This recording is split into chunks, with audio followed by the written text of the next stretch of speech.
Buenas tardes a todos, soy Mónica Pardo, secretaria académica de CISDE. Bienvenidos al webinario interactivo Hablemos de Libros, que organiza la agrupación CISDE Alumni, donde presentaremos las obras publicadas por sus miembros y profesores en el último año. En primer lugar, quiero dar la bienvenida a la directora de la agrupación CISDE Alumni, doña Silvia Martínez. Un placer, como siempre, Silvia. Tiene la palabra. Hola, Mónica. Gracias, Mónica. Un placer. Quisiera aprovechar la ocasión para saludar y agradecer a los ponentes de hoy su participación, profesor Jiménez Moyano, profesor Ibáñez, profesor Martín y a ti, Mónica, porque sé que estás fuera de tus horas de trabajo. Gracias por el esfuerzo. Y bueno, agradeceríamos por las horas que el evento sea ágil y no se alargue demasiado. Y bueno, gracias a todos por su participación. Gracias, Silvia. Antes de dar la bienvenida a los distinguidos autores, les explicaré el formato de este evento. En primer lugar, procederé a presentar a los señores ponentes, para después dar paso sucesivamente a cada uno de ellos con la lectura de una breve semblanza previa a cada intervención, que será de 15 minutos aproximadamente. Finalizadas todas las intervenciones, abriremos un coloquio a través del chat, que tienen a su disposición en la aplicación situada en la zona inferior. Posteriormente, iré seleccionando las preguntas que les vayan surgiendo durante el desarrollo del evento, para después asignarlas a quien corresponda. Rogamos que sean concisos en sus preguntas para favorecer la participación. Si no diera tiempo responderlas a todas, estas serán enviadas a los ponentes para su correspondiente respuesta. Igualmente les rogamos que para el buen desarrollo de este webinario mantengan sus micrófonos cerrados y así evitar el ruido de fondo, función que encontrarán en el marco inferior izquierdo de la aplicación.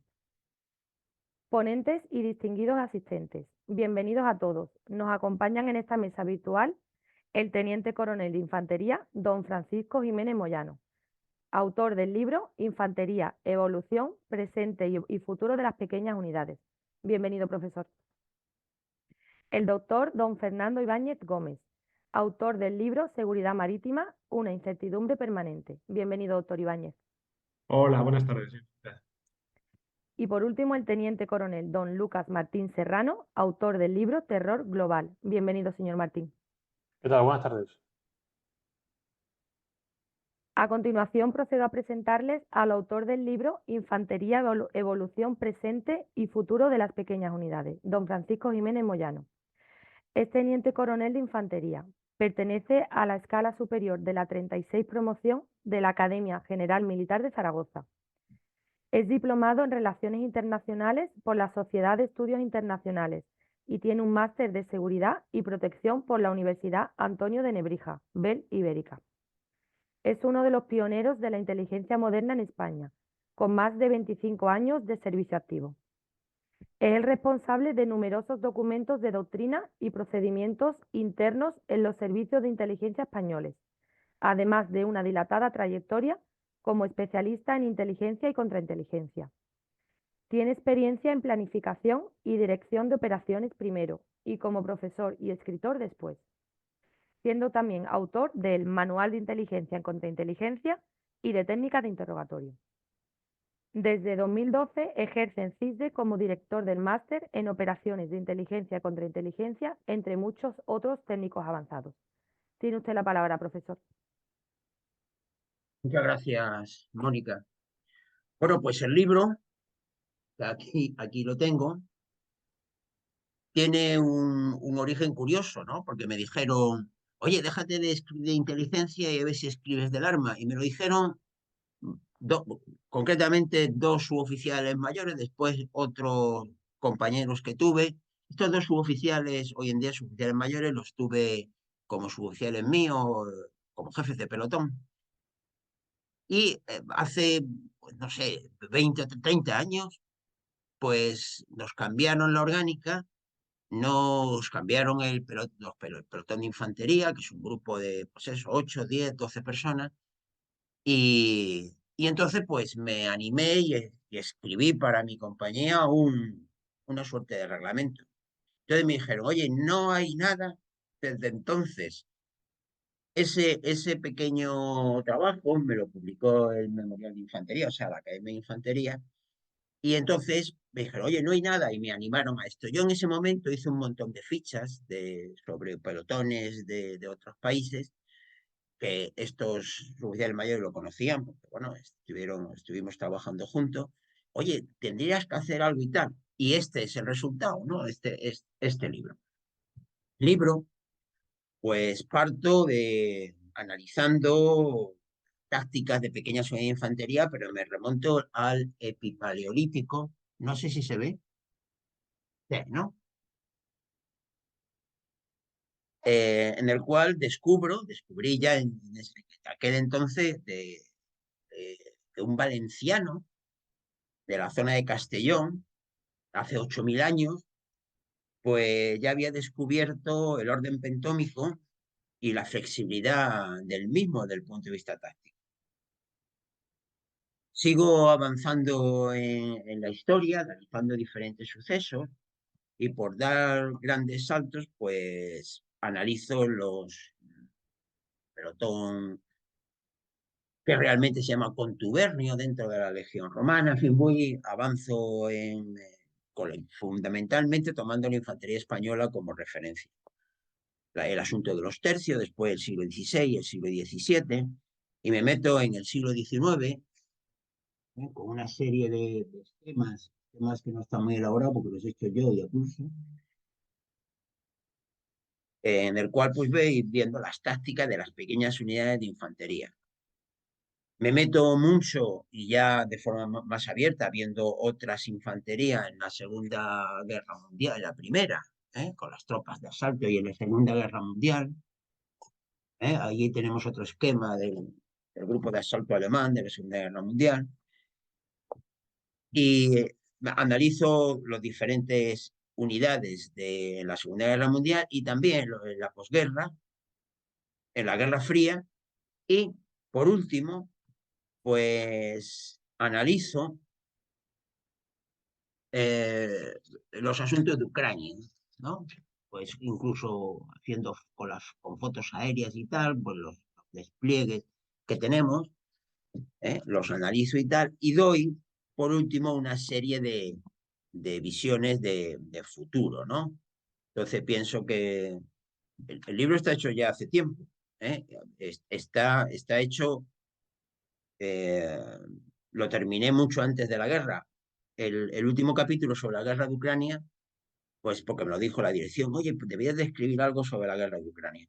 Pero vamos, ya entonces, antes de la guerra, ya había dicho que el futuro pues entraba por considerar los vehículos blindados bueno, que podían llevar hombres, pero también ahí pongo unas figuritas y tal, de drones aéreos y drones pequeños, drones de superficie. Es decir, que el vehículo de combate e infantería fuese una suerte de portaaviones o de porta ingenios a control remoto, las bajas que puede sufrir la infantería. Y este es el libro de la editorial CISDE, y me corriges, Mónica, 24 euros o 24,5, no recuerdo ahora. Sí, acabo de pasar el Y, enlace, Paco. y bueno, pues es un pequeño repaso histórico de las pequeñas unidades de infantería y una de la cuestión actual, sobre todo unos análisis actuales y luego pues una visión muy influenciada por la robótica. Y esto es todo. Muchas gracias. 5 minutos. Perfecto, Paco, mejor imposible.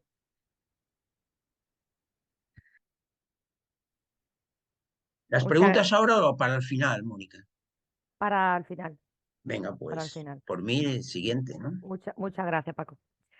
A continuación les presento al autor del libro Seguridad Marítima, una incertidumbre permanente. El doctor Fernando Ibáñez Gómez es doctor en conflictos, seguridad y solidaridad por la Universidad de Zaragoza.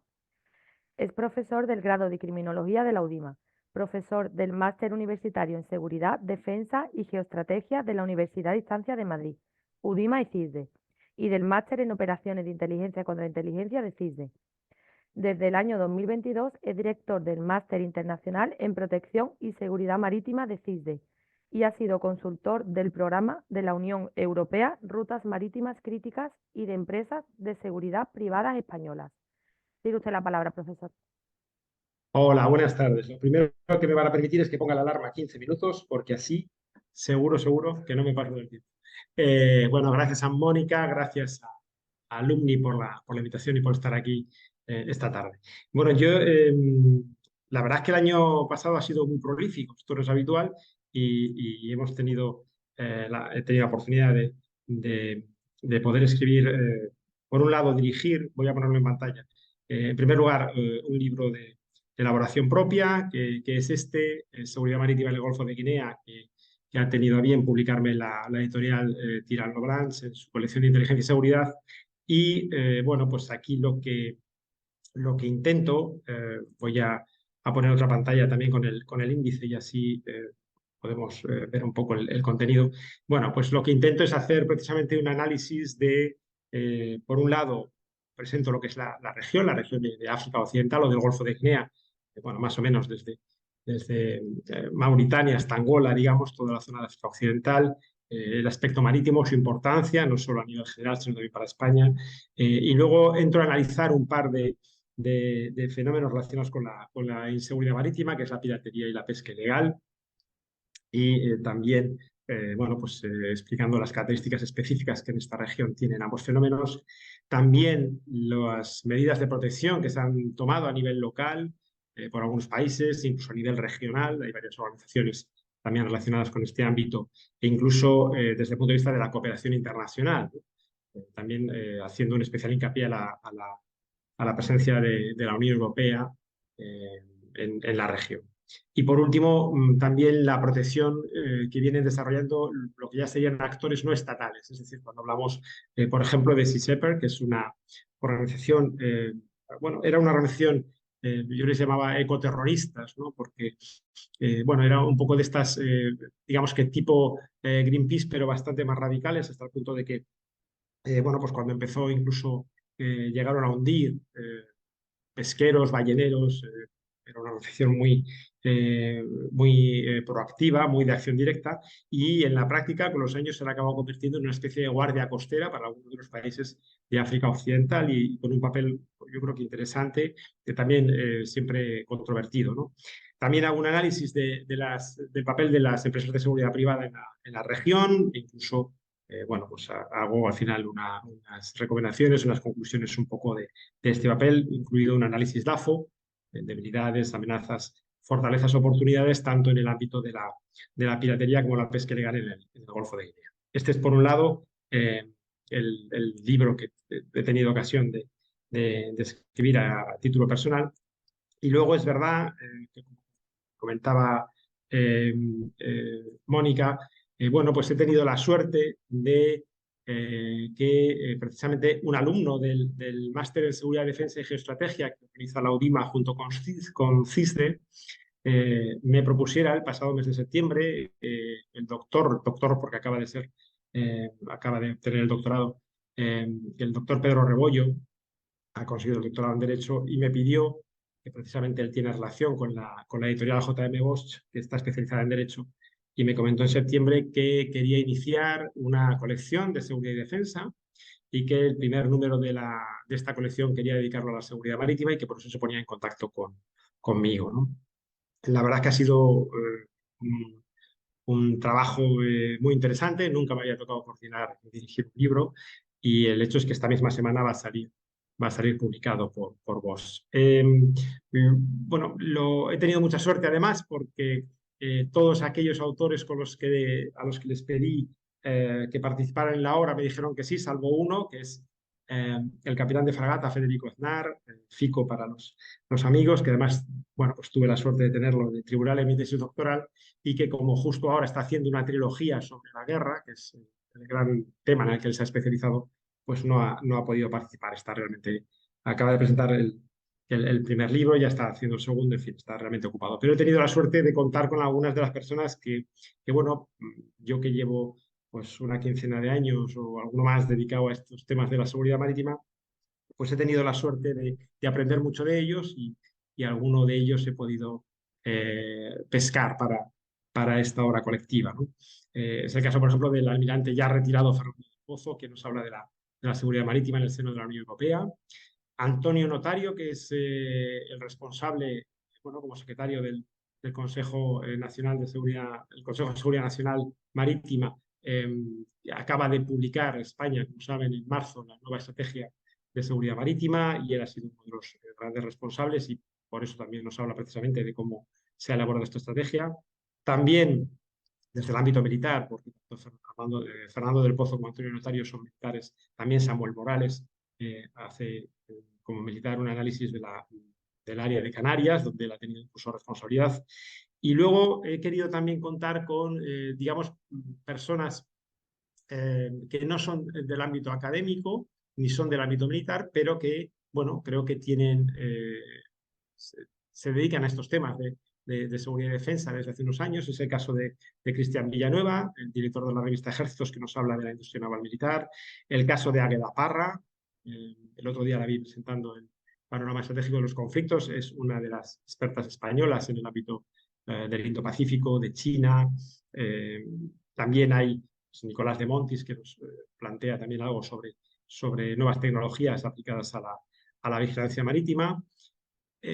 También desde el propio ámbito académico, pues también me ha apetecido contar con algunas personas que son especialmente o que tienen cosas que aportar en este ámbito. Josep Baqués es, bueno, pues uno de los grandes estudiosos de la geopolítica y la geoestrategia en España y nos habla de la zona del Mediterráneo. También el caso de Rafael García, especializado en el ámbito de los cables submarinos, que también es otro tema que está ahora muy en boga en el ámbito de la seguridad marítima, todo el tema de infraestructuras críticas marítimas a raíz del sabotaje del gasoducto Nord Stream. También en el ámbito de la inmigración irregular, la catedrática Isabel Lirola, también los profesores Julio Jorge y Carlos Teijo, que hablan pues de otro fenómeno que precisamente les comentaba yo en el libro previo, todo el tema que tiene relación con la pesca ilegal, con el crimen pesquero. Y luego, como bueno, pues J.M. Bosch no deja de ser una editorial que está especializada en el ámbito del derecho, pues también me apetecía incluir allí algunos artículos más específicos desde el punto de vista jurídico, como el de Daniel Rey, que habla de algunas cuestiones relacionadas con el ámbito jurídico y la seguridad marítima, o el propio Pedro Rebollo, que también hace otro análisis jurídico, ¿no?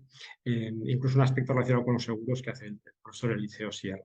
En fin, este es un poco o incluso Andrea Marica, que es profesora de Nebrija y que también nos ha hecho un acercamiento a Frontex, ¿no? A la Agencia de Fronteras de la Unión Europea, ¿no? Que también tiene, por supuesto, un papel en este ámbito. Entonces, en fin, bueno, ha salido un libro de más de 500 páginas, porque es verdad que, bueno, uno tantea a varios autores pensando que alguno fallará y la verdad es que, como decía, he tenido suerte porque solo falló uno y en ese sentido ha sido una aventura interesante, hemos podido llevar a buen puerto y, bueno, falta hablar del capítulo que yo realizo, queda feo hablar de uno mismo, pero bueno, en este caso hago también un análisis de la inseguridad marítima que ha generado la invasión rusa de Ucrania, ¿no? Bueno, hemos intentado tratar en este número pues, aspectos muy diferentes que intenten abarcar un poco todo el ámbito de la seguridad marítima desde perspectivas distintas, análisis diferentes y siempre con esa idea de incertidumbre permanente que es verdad que es la que estamos viviendo en los últimos años a nivel global, no solo por la pandemia, sino también por el auge de China, por la invasión de Ucrania, por cómo Estados Unidos está intentando responder también a ese auge de China a nivel internacional, también a nivel militar. Y bueno, hemos intentado tratar todos estos temas, como digo, en esta obra colectiva. Y por mi parte, nada más. Esto es lo que os quería comentar. Muchas gracias, Fernando. Muy interesante. Por último, les presento al autor del libro Terror Global. Don Lucas Martín Serrano es teniente coronel del Ejército de Tierra con 30 años de servicio. Ha desarrollado la mayor parte de su carrera en diferentes unidades de la Legión Española. Diplomado en inteligencia. Tiene una amplia experiencia en operaciones, habiendo participado en los despliegues del ejército en Kosovo, Irak, Darfur, Líbano y Afganistán. Ha sido jefe de grupo de obtención en el Regimiento de Inteligencia número 1 y ha ocupado 2 destinos en sendos cuarteles generales de la OTAN, en Alemania y Turquía, siempre en el área de inteligencia. Ha sido galardonado por su labor en su último destino, OTAN, con el premio Serge Lázarev, y actualmente es doctorando en la Facultad de Derecho en la Universidad de Navarra. Además de Terror Global, es autor de Visión Global, compendio de varias publicaciones suyas sobre geopolítica, y de Cuba 1895, La Partida, una novela histórica basada en hechos reales sobre la guerra de Cuba. Tiene la palabra, señor Martín. ¿Qué tal? En primer lugar, quiero dar las gracias a CISDE por contar conmigo y darme esta oportunidad.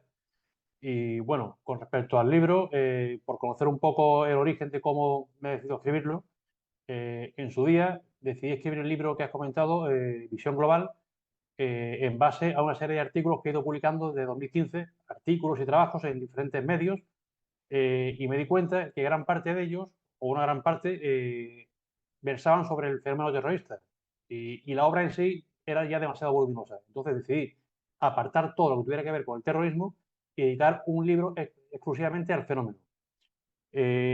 Cuando empecé a darle vueltas, decidí también darle primero una parte teórica, incluir la parte teórica, para explicar la historia del fenómeno, cómo se ha ido desarrollando, algunos conceptos y demás, y una última parte en la cual hay una serie de artículos, que, igual que hice con el anterior libro, publicados, en los cuales disecciono y trato algunos hechos concretos, principalmente de terrorismo yihadista, que es lo más cercano que tenemos ahora mismo, como pueden ser los ataques de París o los ataques de Barcelona y lo que sucedió en Alcanar en su día. Realmente el fenómeno terrorista ha acompañado a la humanidad prácticamente desde sus orígenes, podemos decir, pero es evidente que en el siglo XXI ha tomado una relevancia pues, mundial y la preocupación por el fenómeno ha tomado un cariz que hasta ahora no tenía, sobre todo con la aparición del Daesh, que llega incluso a tener una entidad casi de Estado, ocupando un territorio y actuando como un Estado dentro de ese territorio. De hecho, también en el siglo XXI aparece el concepto de guerra contra el terror, que todos recordaremos a raíz de los atentados del 11S. Como he dicho, la finalidad del libro es intentar explicar el fenómeno desde un punto de vista teórico o académico. Hago un recorrido por los orígenes históricos de este fenómeno, identifico los diferentes tipos de terrorismo y atendiendo a diversas teorías, como por ejemplo las de David Rapoport, que es quizás la más conocida, la teoría de las olas del terrorismo, que por cierto David Rapoport falleció hace escasamente un mes. Y después hago un recorrido por todos los principales grupos terroristas que ha habido a lo largo de la historia y sus principales acciones. Esta primera parte finaliza con un apartado dedicado al terrorismo y el crimen organizado, porque a día de hoy es evidente que los vínculos entre ambos fenómenos son muy claros y muchas veces se entremezclan e incluso se confunden. Muchas veces no llegamos a saber, lo vemos claramente, por ejemplo, en la zona del Sahel, dónde acaba el terrorismo y dónde empieza el crimen organizado, o qué es una cosa y qué es otra. También el libro comenta o habla un apartado sobre el terrorismo de Estado, que igual esto no es muy común y muy conocido, pero dentro del fenómeno terrorista, el que más muertes ha causado ha sido el terrorismo de Estado. Este fenómeno se puede decir que comienza en el periodo posterior a la Revolución Francesa. Y por último, lo que he dicho antes, hago un estudio táctico-técnico muy detallado de lo sucedido en París, en el Estadio de Francia y la Sala Bataclan, esa noche aciaga. Y después también hago un estudio bastante detallado con diversas aportaciones a lo sucedido en Alcanar y en Barcelona. Voy a ver si soy capaz de compartir la portada del libro. Ya digo que no soy muy ducho con estas cosas. A ver si soy capaz de hacerlo. Pues efectivamente no puedo hacerlo. A ver si soy capaz de... ¿Le ha dado a compartir pantalla, Lucas? No, estoy buscando la pantalla. Debajo, Bueno, a ver si soy capaz.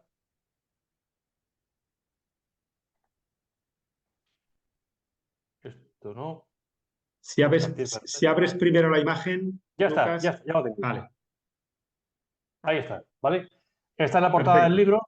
libro. Simplemente comentar como anécdota que esta fotografía es parte de mi archivo personal, es mía, y este, por ejemplo, es un guerrillero del Ejército de Liberación de Sudán, el Sudan Liberation Army, que tomé en el Jebel Marra en 2005 en Darfur, región ahora que está muy en boga por lo que está sucediendo en Sudán con la RSF y el ejército, ¿no? Que gran parte de los enfrentamientos están tomando lugar en Darfur. Y bueno, eso es todo. Ya dispuesto a que hagan las preguntas que quieran sobre el libro o sobre el fenómeno terrorista. Muchas gracias, señor Martín. A continuación voy a formular las preguntas que han realizado. A ver, procedo a formular a los autores algunas de las preguntas que han lanzado nuestros asistentes. A ver. Diego Cánovas pregunta al señor Martín, a Lucas, respecto al libro Terror Global, ¿de qué definición terrorismo parte el autor? Vale, perfecto. Esa pregunta viene perfecto porque se me ha olvidado comentarlo y es muy buena. ¿Por qué? Porque no existe un consenso sobre la definición de lo que es terrorismo.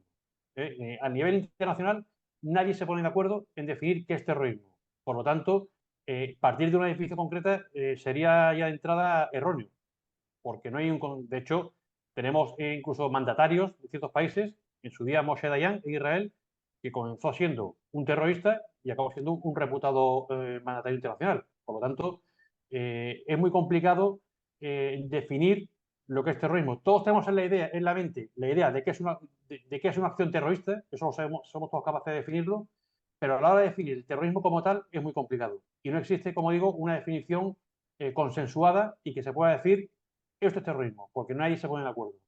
De hecho, Naciones Unidas no lo hace. Muchas gracias, Lucas. La siguiente pregunta de Luis Eduardo Pila va para el profesor Ibáñez. Según dicen, no le ha parecido ver en el índice del libro sobre seguridad marítima desarrollo específico sobre la seguridad de la industria de grandes cruceros. ¿Se debe a que las rutas que establecen son suficientemente seguras o a que no suelen ser objeto de amenazas debido a la seguridad a bordo con la que cuentan? Muchas gracias. Pues es una pregunta interesante. Lo cierto es que em, hace años ya que no hay un ataque a un crucero. Recordaremos algunos el Aquile Lauro, los que somos más mayores, en el Mediterráneo, que además provocó la puesta en marcha de la Convención SUA. Pero lo cierto es que el último, creo recordar, fue, yo no sé si se llamaba Melody, fue un ataque de piratas somalíes en el Índico hace ya 13 o 14 años, ¿no? Es verdad que no tuvieron éxito, si hubieran tenido éxito hubiera sido bastante tremendo, porque claro, tenemos que pensar que estamos hablando de un posible secuestro de 2000 y pico personas entre tripulación y turistas, ¿no? Y personas que viajaban en el crucero. Pero es verdad que en general las rutas que afectan a los cruceros suelen estar por ejemplo, las que conocemos en el Mediterráneo, Noruega, Báltico, son rutas bastante seguras para lo que es la navegación de este tipo, ¿no? Y tampoco la industria le apetece verse envuelta en un incidente de este tipo, ¿no? De un secuestro, de un ataque de este tipo. Entonces es verdad que no está específicamente un capítulo dedicado a eso, básicamente porque no ha habido incidentes recientes, ¿no? Y el libro intenta bueno, pues hacer un análisis de los fenómenos más recientes y también intentando ver un poco el futuro hacia dónde vamos a ir. Yo no creo que la industria de cruceros hoy en día se pueda ver afectada por incidentes de este tipo, al menos en el entorno en el que nos movemos. Gracias, Fernando. También esta pregunta va para usted, de Melody Mm. Yáñez. ¿A qué le atribuye el incremento de ataques piratas en costas somalíes, Océano Índico y Golfo de Adén, según el ICC e IMB, durante 2024? Pues sí, tenemos un cambio muy notable en el caso porque es verdad que desde mayo del 2012 los piratas somalíes no habían sido capaces de secuestrar un barco por el cual obtener un rescate. Y esto ha cambiado este año de manera bastante dramática, ¿no? La pregunta es muy interesante. ¿A qué se atribuye el incremento? y la verdad es que no es fácil la respuesta. Todo lo que ocurre en Somalia, bueno, pues no siempre tenemos más bien certezas, ¿no? Sí que, bueno, dentro de las certezas es verdad que ha coincidido, por ejemplo, con los ataques de los hutíes al sur del Mar Rojo, como saben, dentro de, bueno, pues el ataque terrorista llevado a cabo por Hamas el 7 de octubre pasado, la respuesta de Israel en Gaza. Bueno, pues los hutíes, que son de alguna manera unos proxies movidos por Irán, pues han empezado a atacar, como saben, ahora han visto las noticias, barcos, tanto buques de guerra como barcos mercantes que navegan en esa zona, del sur del Mar Rojo y del Golfo de Adén, tanto de intereses israelíes, que es en principio la excusa, pero es verdad que han atacado barcos de todo tipo de interés, ¿no? Norteamericanos, británicos, chinos, rusos, un poco de todo.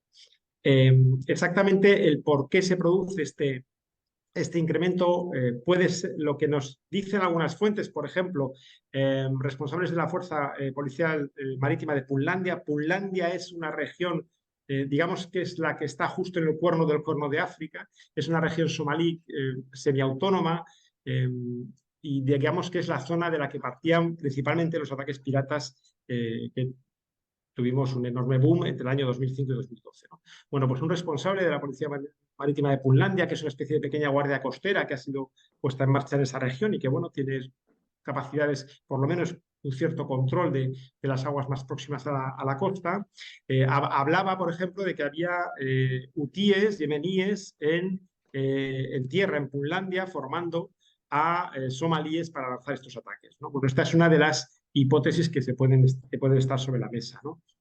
Otra de las hipótesis nos dice que, bueno, en el fondo, como ha habido unas elecciones para presidente de Punlandia en enero y no ha habido una rotación entre los clanes que tenía que haber, pues que de alguna manera estaría habiendo un conflicto entre clanes por las licencias de pesca que en estos momentos está dando Punlandia a los pesqueros que faenan en la región, ¿no? Y que por eso se atacarían pesqueros. Lo cierto es que tenemos una veintena casi de pesqueros que han sido secuestrados por piratas, varios de ellos todavía permanecen en su poder y lo que están haciendo es utilizar estos pesqueros para lanzar ataques cada vez más lejos de la costa. Hoy hemos tenido varios mercantes que han sido secuestrados, un pago de un rescate de 5 millones de dólares y es verdad que en estos momentos es una situación bastante inquietante porque se está juntando al tema de los hutíes, se nos está juntando también este aumento de incidentes piratas en la región.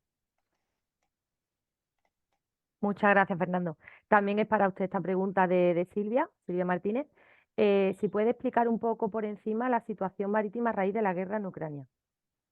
Bueno, yo lo que hago en el capítulo lo que hago es un análisis sobre todo de las afecciones al transporte marítimo, no es un análisis, digamos, del conflicto naval, ¿no? de lo que es bélicamente entre ambos países, ¿no?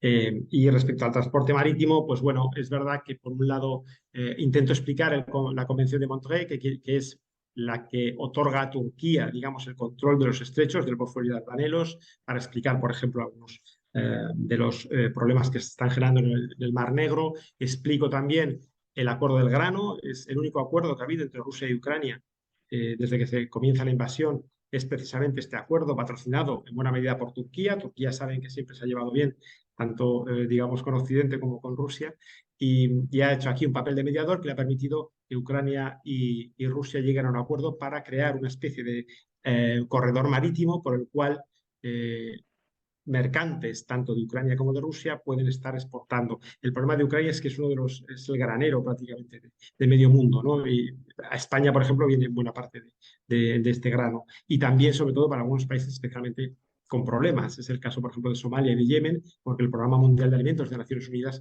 también compra grano en esta zona, ¿no? Entonces, bueno, se llegó a un acuerdo. Durante un año este acuerdo estuvo en vigor y a pesar incluso de que había ataques por parte de Rusia, hay problemas también combinados de puertos, algunos mercantes incluso se llegaron a hundir, pero lo cierto es que este acuerdo más o menos funcionó durante un año hasta que se produjo un ataque al puente de Kerch, el puente que construyó Putin hace relativamente poco, una vez que ocupó Crimea, y ese ataque terrorista hizo que bueno, pues Putin abandonara el acuerdo, ¿no? A partir de ahí, pues bueno, el acuerdo más o menos se ha tambaleado, pero es cierto que Ucrania sigue exportando grano a través del Bósforo y de momento no al nivel de antes de la guerra, pero es verdad que al menos se ha conseguido parar una cierta espiral de los precios del grano que estaba siendo realmente problemática para algunos países en particular que eran muy dependientes de esta región, en el caso de Egipto, o como digo, bueno, incluso España y también de países con más problemas. Este es un poco el análisis rápidamente de lo que es el capítulo que expongo en el libro. Muchas gracias, Fernando. La siguiente pregunta va para el profesor Jiménez Moyano, de Luis Eduardo Pila. ¿Cómo cree que afectará el uso de vehículos no tripulados y armas autónomas a la actual gestión de las pequeñas unidades de infantería? Pues creo que va a afectar y mucho, salvo que haya un dominio del espectro electromagnético concreto que evite emitir órdenes a todos estos ingenios de control remoto. Entonces, hasta que no se logre, desde el punto de vista de la guerra electrónica, una acción contra las acciones de mando que viajan por el espectro electromagnético, la tendencia va a ser sustituir al soldado por la máquina. Parece de ciencia ficción, pero en meses lo hemos visto. En el libro, que el libro terminó casi año y medio antes de que se iniciase la guerra, o casi 2 años antes de que se terminase la guerra de Ucrania. Entonces yo me puse a estudiar, en el libro hago algunas referencias sobre el empleo de estos medios robóticos en la guerra de Siria, que son experimentos rusos en beneficio del gobierno sirio en contra de las múltiples y diferentes guerrillas, ¿no?, que tiene. Pero me pongo a investigar y una de las salidas del gobierno chino o del Ejército Popular de la República China para sus T-59, que son carros con medio siglo de antigüedad, es hacer los robots. Podemos tener batallones, compañías, incluso brigadas de carros de combate a control remoto. Entonces, es barato, es políticamente adecuado y te ahorras un montón de vida. Es decir, que el futuro, salvo que tengamos nuevas armas de guerra electrónica, el futuro tanto los robots, los ingenios a control remoto o las armas a control remoto, tanto aéreas. Aérea es lo más sencillo porque es lo más fácil de mandar. Pero las de superficie naval y submarina yo lo veo el futuro. Gracias, Paco. La siguiente pregunta también es para ti, ¿vale? Del profesor Fernando Toboso. Además de la movilidad del vehículo blindado para las pequeñas unidades de infantería y la versatilidad de dotarles con drones, ¿qué otras armas contra carro o de otro tipo deberían de estar a su disposición? Bueno, en el libro vengo a decir que el pelotón, que yo me inclino por el pelotón numeroso, porque para la guerra muchos, debe estar dotado de una buena panoplia de armas, tanto de guerra electrónica, pues debe haber por lo menos algo a nivel pequeña unidad, o sea, a nivel pelotón, que interfiera las órdenes de estos ingenios que pueden ir por superficie o aéreos pequeñitos, pero que me pueden hacer daño. Es muy importante, a mi juicio, todo lo que sea enmascaramiento, es decir, que el pelotón tiene que estar dotado de unos materiales de enmascaramiento adecuados. Debe tener el arma contra carro, va a seguir siendo necesaria, tipo misil. El inconveniente que es caro y a cortas distancias, pues por ejemplo en la guerra de Ucrania, el C-90 de Istalaza, que es nuestro, popularmente allí conocido como el Hispano, lo mismo que el C-100, que es de mayor calibre, pues también son armas baratas y que son necesarias. Y me inclino por la vuelta al 762, abandonar el 556. 556 se hace para ocasionar heridos, porque si ocasionamos, es una idea cruel, si ocasionamos heridos al enemigo, le generamos un problema logístico mayor que los muertos. ¿eh? ¿Qué problemas del 556, que es el calibre normal y corriente prácticamente de todo el mundo? lo inicia la OTAN, pero se ha extendido. ¿Cuál es? Que no tiene capacidad de penetración. Falta tensión, hay dispersión. Entonces, hace falta que esos calibres puedan romper y destrozar pequeños ingenios de superficie o incluso aéreos, ¿no? Yo me inclino por aumentar el calibre, o sea, volver al 7,62 o como empieza a haber en Estados Unidos un 6 milímetros. Se están haciendo armas de 6 milímetros. Entonces yo creo que esas son las armas fundamentales del, del pelotón de infantería, bueno, además de las propias contrapersonal, ¿no? Entra también el fusil, entra la ametralladora ligera, la granada de mano, la granada de 40 milímetros con lanzagranadas adosado al fusil o independientes, ¿no? O lanzagranadas de 40 milímetros de granadas contrapersonal independientes.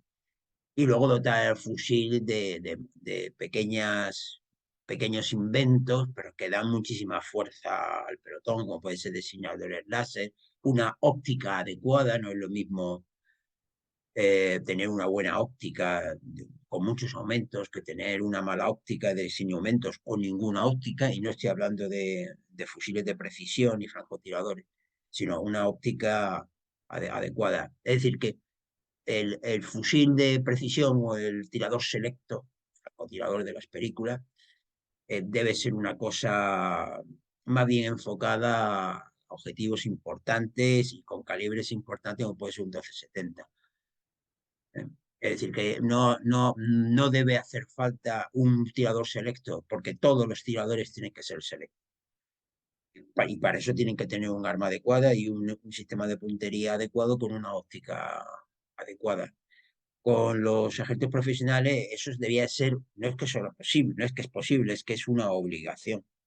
Otra cuestión ya es que nos planteemos en el regreso a la horda armada, que nos nace después de la Revolución Francesa con la movilización en masa. Pero de momento que hay países, como en el caso de Rusia, en el caso de Ucrania, que movilizan, que transforma al país en un cuartel, pues entonces, claro, habrá que volver a la horda armada versus carne de cañón. Fernando, muchas gracias por tu pregunta. Me gusta. Gracias, Paco. ¿Hay alguna pregunta más para alguno de nuestros autores? Mónica, creo que no hay más preguntas, pero ahora que Paco ha hablado del tema movilización y tenemos a Paco y a Lucas, ¿qué opináis del hecho de que haya países que estén pensando en movilizar a ciudadanos en estos momentos? Luca, adelante. Que vuelva a haber una mili para los ciudadanos de a pie. Bueno, vamos a ver. Esto sale a la palestra, sale a la luz a raíz del conflicto de Ucrania, Sí, donde se demuestra, es decir, volvemos al conflicto convencional que dábamos por muerto. Hace 10 años, incluso menos, la tendencia era conflicto asimétrico, conflicto de baja intensidad, tipo lo que estábamos haciendo, por ejemplo, en Afganistán. Nadie se planteaba que pudiera volver a un enfrentamiento convencional como el que está sucediendo en Rusia y Ucrania. Esto, evidentemente, ha cambiado muchos paradigmas y ha cambiado la mentalidad a nivel de defensa, sobre todo en toda Europa. Porque nos hemos dado cuenta, primero, de que hay que estar preparados para ese tipo de conflictos, el material y armamento tiene que estar adecuado para ese tipo de conflictos. Voy a poner un ejemplo. Holanda vendió todos sus carros de combate. Holanda no tenía carros de combate y ahora están como locos reconstruyendo el arma acorazada. Pues se están dando cuenta y nos hemos dado cuenta en Europa que no tenemos carros suficientes, por poner un ejemplo, ¿no? Eso es extensivo a la población. Hay que pensar, por ejemplo, en Ucrania, que después de 3 años de guerra, el principal problema que está afrontando ahora Ucrania no es la falta de armamento ni la falta de material, es la falta de personal para emplear ese armamento. Porque las bajas han sido brutales, tanto muertos como heridos. La diferencia con Rusia es que Rusia tiene 170 millones de habitantes y Ucrania tiene, creo que son 60 o 70. Por lo tanto, está claro la diferencia. Se ve que es necesario tener personal civil preparado o preformado, vamos a decirlo así, para que en caso de que sea necesario en un conflicto de alta intensidad y prolongado en el tiempo, movilizar a la población, que tiene que colaborar en la defensa del país. Esto, o confundir esto con volver al servicio militar obligatorio, son dos cosas muy diferentes. La mili, como la conocemos en España normalmente, es de tiempos pasados, como ha dicho el profesor Moyano, es el concepto de horda armada, y realmente para un ejército moderno y eficaz no sirve tener soldados de reemplazo que cada 9 meses o cada año los cambien. Eso no. Hay países como, por ejemplo, Israel, que tienen una característica muy especial y que necesitan tener un servicio militar, pero muy largo, 2 años, por sus circunstancias particulares. Pero el hecho de tener una cierta reserva o una cierta cantidad de personal civil que ha recibido una cierta formación y que en caso de movilizarlos no hay que empezar de cero, pues quizás habría que planteárselo, pero habría que ver cómo darle forma a eso, porque también, y esto es un punto de vista personal, las Fuerzas Armadas no están para educarla, como muchas veces dice la gente, hace falta una mili, no, para educar a los jóvenes están sus padres o quien sea, pero no las Fuerzas Armadas. Entonces, las Fuerzas Armadas es algo muy profesional, los sistemas de armas son muy complicados y evidentemente yo si voy a entrar en combate, quiero entrar en combate con gente que tengo al lado con la que he estado trabajando 3 años, no con gente que lleva conmigo 9 meses. No sé si me explico el concepto. Creo que el profesor Moyano también creo que opina algo parecido. Quizás. Yo soy de tu opinión, vamos, completamente, sobre todo el último que has dicho. Yo voy más allá. Yo siempre he sido enemigo de esto me di cuenta cuando soy cadete, bueno, alférez cadete y yo quise hacer las prácticas en unidades de tropa. En mi promoción las prácticas de alférez se hacían con los aspirantes a la academia. A un aspirante le decía, salte usted por la ventana y saltaba por la ventana. A un soldado de reemplazo del servicio militar obligatorio, no. Me di cuenta que la mili era un auténtico desastre. ¿Eh? En España y en muchísimos otros países la mili es un desastre. ¿Por qué? Porque la guerra es muy complicada. En la guerra hoy en día hacen falta profesionales. Un carro de combate un carro de combate es un avión. Bueno, peor que un avión porque tiene más desgaste, está sujeto a más fricciones por la superficie y tal. No puedes colocar a un señor, a un cabo primero, porque en España se ha hecho. No se puede colocar a un cabo primero que con 8 meses de servicio al frente de 3.000 millones del contribuyente. Bueno, me he pasado, ¿no? 3 millones de euros del contribuyente, ¿no? Que puede valer un vehículo de combate. Aunque me parece que el Leopard sale por 6 o 7, ¿no?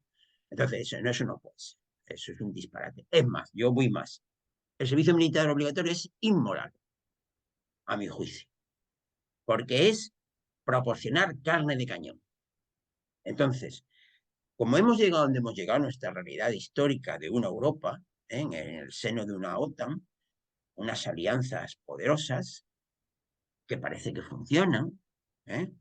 Con unas naciones de lo más progresista en el sentido auténtico y verdadero de la palabra, es decir, que tenemos un progreso científico, un progreso material sobresaliente, entonces podemos dotarnos de unos ejércitos profesionales y podemos ser disuasorios frente a las hordas armadas. Es decir, frente a aquellos países inmorales que, regresando al neolítico, como hicieron los revolucionarios franceses, en nombre de no sé qué libertad, en nombre de no sé qué fraternidad, porque fueron carnicería, movilizar a toda la población, pues como se hacía antaño en el neolítico con las tribus. En las tribus, la arqueología lo demuestra. Estoy hablando de las tribus neolíticas. La guerra es una cosa de todo está sujeto en la guerra, se ven desde el punto de vista arqueológico, hombres, mujeres, niños, todo. Bueno, la Revolución Francesa nos llevó al neolítico, pero afortunadamente después de 2 siglos y 2 guerras mundiales terribles, pues parece ser que, bueno, pues que hemos dado un importante paso a la civilización. Y una de las pasos fundamentales, a mi juicio, de civilización es cuando la sociedad limita el conflicto. Y la sociedad occidental ha ido limitando el conflicto a lo largo de su historia, ya desde Roma, y alcanza el máximo en la Ilustración, en el siglo XVIII, cuando el mejor general, con Mauricio de Sajonia, era mejor general porque sostenía y lo hacía se tenía la idea y la ejecutaba de ganar las guerras y librar una batalla. Ese era el ideal. Antes de la revolución llega la maldita Revolución Francesa y todo eso se destroza. Y hacemos de las naciones cuarteles. Saturamos el campo de batalla. Hay que inventar cómo matar industrialmente. Y sale el cañón de tiro rápido. No es suficiente. En la guerra de franco-prusiana se demuestra. Se inventa la ametralladora. No es suficiente. Llegamos al arma nuclear y dejamos a la civilización y al planeta Tierra al borde del abismo por culpa del servicio militar obligatorio. Yo quiero puntualizar una cosa o añadir una cosa que es un ejemplo muy claro de lo que está comentando, lo que está sucediendo en Ucrania con Rusia. Es decir, ¿cómo está logrando Rusia los pocos avances que está logrando? Pues a base de meter, y esta expresión es desagradable, pero es verdad, carne en la picadora. Y le da igual, es decir, lo tienen muy claro. Es decir, si para avanzar 2 kilómetros tengo que sacrificar 7.000 hombres, si me compensa, lo sacrifico y no hay ningún problema. Tengo más. Y así lo están haciendo por saturación. O sea, por muy preparados y equipados que estén los ucranianos, que al final la masa se los está comiendo. Y así lo están haciendo. Así es, así es. Es eso, es un desprecio asiático por la vida. Con lo que ha sido Rusia, faro de Occidente, pues están de capa caída. Gracias. Muy interesante, muchas gracias. Pasamos a la última pregunta, que formulada por Fernando Toboso al profesor Fernando Ibáñez. Algunos analistas, incluso almirantes norteamericanos, estiman que en el año 2030 China superará el poderío naval de Estados Unidos. ¿Qué opinas al respecto? Bueno, es una pregunta muy interesante. Es cierto que incluso hoy, por número de buques, China está por delante, pero lógicamente esto no implica.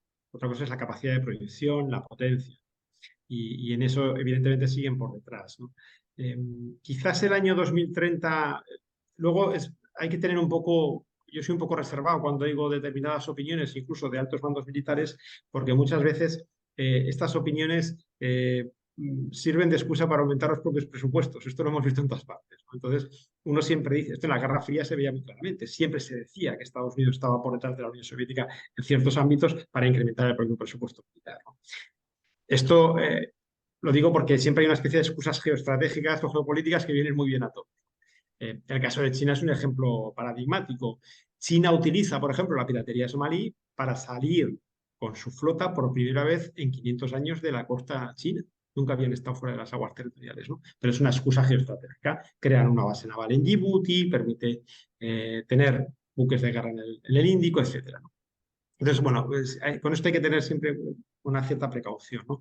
Bueno, yo creo que el 2000, lo que sí que tiene problemas Estados Unidos y donde sí que China lleva la delantera claramente es en el tema de la construcción de buques, ¿no? De los astilleros, ¿no?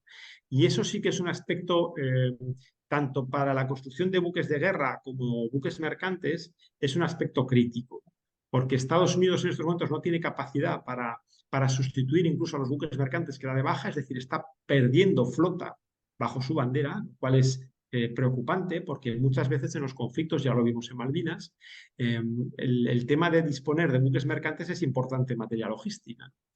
Y lo que sí que China parece claro es que se está preparando es para un posible conflicto con Taiwán y, bueno, desde el punto de vista de la capacidad de proyección norteamericana, pues no es nada fácil socorrer a Taiwán en caso de que realmente China se lance a por ella, ¿no? Que sería un tipo de conflicto o es un tipo de casuística muy parecida a la de Ucrania. Es decir, Taiwán no está en ninguna alianza militar, los acuerdos que tiene de defensa son bilaterales, tenemos enfrente a un actor que sí que parece estar dispuesto a actuar, ya lo hizo Rusia con Ucrania, es probable o no cabe descartar que China lo intente con Taiwán.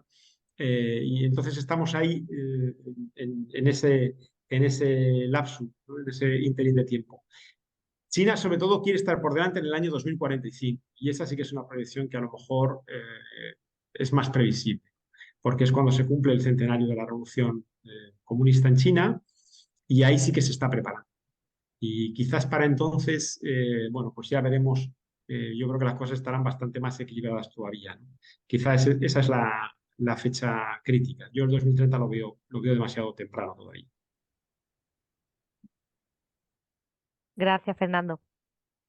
Silvia, ¿tienes algo que comentar?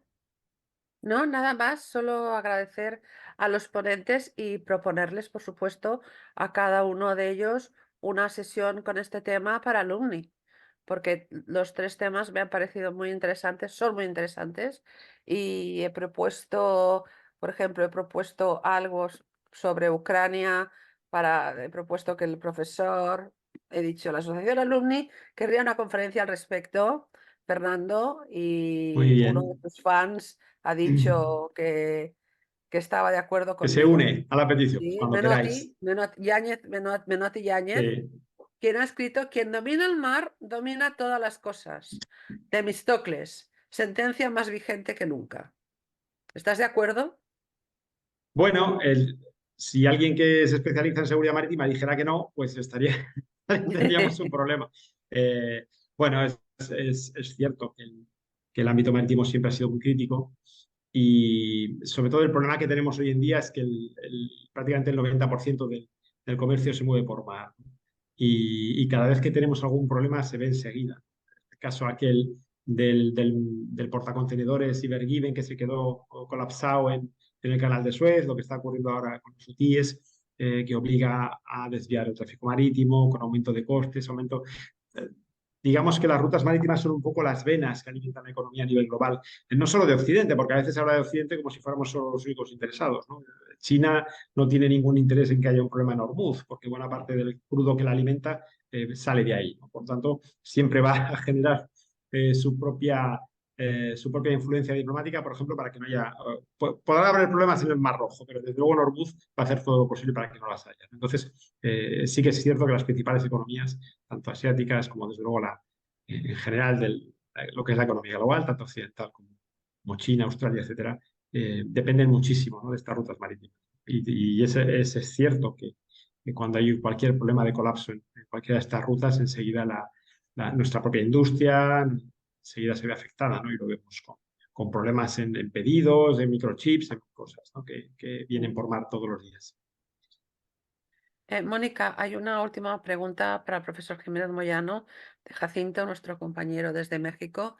No me ha Paco, salido, no ¿crees me que ha la salido. puedes responder en 5 minutos o mejor te enviamos la pregunta por email para que contestes directamente a Jacinto?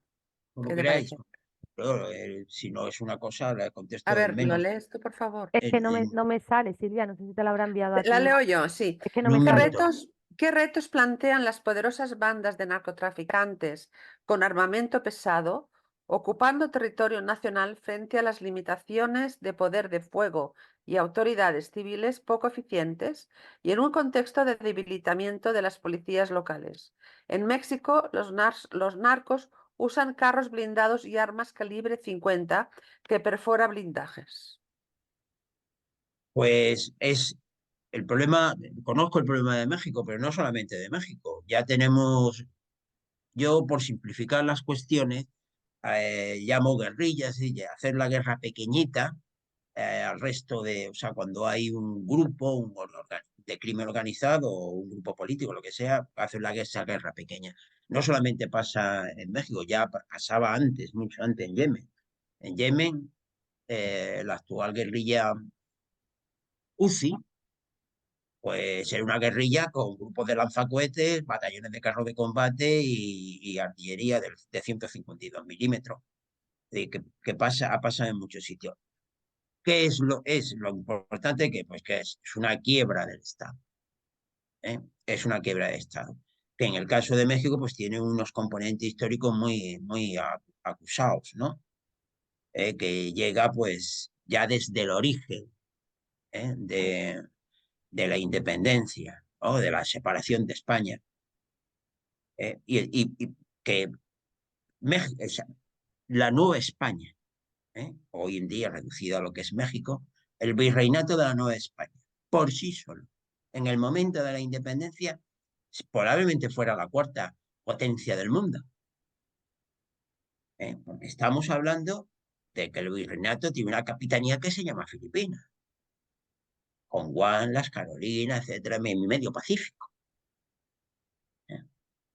Claro, pasar de ahí a todo un siglo XIX deteriorado, pues al final, luego, a mi juicio, tiene la desgracia de tener una suerte de socialismo durante un montón de años, encabezado por el PRI. El Estado se ha ido deteriorando, ha fracasado, está fracasando.